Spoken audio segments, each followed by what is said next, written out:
இந்தியாவில் the most haunted பிளேஸில் ஒன்று தான் ராஜஸ்தான் மாநிலத்தில் இருக்கிற பாங்கர் கோட்டை. இப்போ நீங்கள் வீடியோவில் பார்க்குறது தான் அந்த கோட்டை. இந்த கோட்டை ராஜா பகவான் தாஸ் அவரோட மகனான மாதர் சிங்காக 16ஆம் நூற்றாண்டில் இன்னும் கொஞ்சம் எக்ஸாக்டாக சொல்லணும்னா 1573 கட்டினார். இந்த கோட்டை பார்க்க அவ்வளோ பிரம்மாண்டமும் அவ்வளோ அழகாகவும் இருக்கும். ஆனால் அந்த கோட்டைக்கு பின்னாடி அதிர்ச்சியான ஒரு லவ் ஸ்டோரியும் ஒரு பயங்கரமான மந்திரவாதியுடைய சாபமும். அது ஏன் இந்திய தொல்பொருள் ஆய்வு நிறுவனம் ASI, அதாவது ஆர்கியாலஜிக்கல் சர்வே ஆஃப் இந்தியா, அவங்களே சூரியன் உதயத்துக்கு முன்னாடியும் சந்திரன் மறைஞ்சதுக்கு அப்புறமும் இந்த கோட்டைக்குள்ள வரக்கூடாதுன்னு வார்னிங் போர்டே வச்சிருக்காங்க அப்படின்னு சொன்னா நீங்க எவ்வளவு பேர் நம்புவீங்க? இப்படி இந்த கோட்டையில என்ன நடந்ததுன்னு பார்க்கறதுக்கு முன்னாடி நம்ம சேனலை யாராச்சும் புதுசா பாக்குறீங்கன்னா சேனலை சப்ஸ்கிரைப் பண்ணி வச்சுக்கோங்க. வாங்க வீடியோக்குள்ள போகலாம்.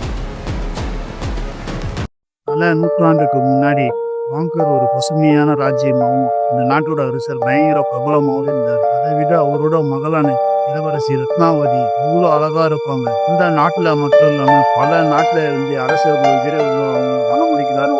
நான் அவங்க யாரையுமே அக்செப்ட் பண்ணிக்கிறேன். இந்த ஒர்க்கை மட்டும் எப்படியாச்சும் அவங்கள சொந்தமாக்கணும்னு நினைக்கிறேன். அவங்க பேர் தான் சிங்கியா.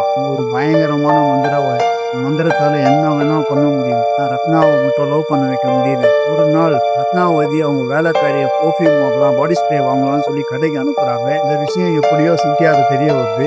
மந்திரம் பண்ண ஒரு பர்ஃப்யூமை அந்த வேலைக்காரி கிட்ட கொடுத்து ரத்னாவதி கிட்ட கொடுக்க சொல்றான். அவங்கள எடுத்துட்டு போயிட்டு ஸ்ட்ரெயிட்டா ரத்னாவதி கிட்ட கொடுக்குறாங்க. ரத்னாவதியும் சாதாரணமான ஆளு இல்லை, பயங்கரமான ஆளு. அவங்க அந்த பர்ஃப்யூமை பார்த்ததுமே கண்டுபிடிச்சிடறாங்க.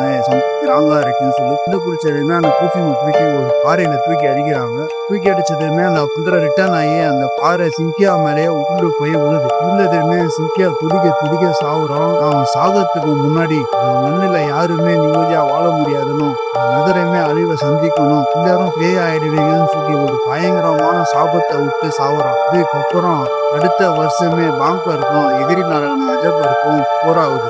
போர்ல இளவரசி ரத்னாவோட சேர்த்து எல்லாருமே இறந்துடுறாங்க. அதுக்கப்புறம் அந்த கோட்டையுள்ள நிறைய அமானுஷமான நிலவுகள் சுத்துறதாகவும் நிறைய பேரோட கதறல் சத்தங்கள் கேட்கறதாகவும் அந்த கோட்டைக்குள்ள நைட்ல போறவங்க திரும்பி வரமாட்டாங்கன்னு சொல்றாங்க.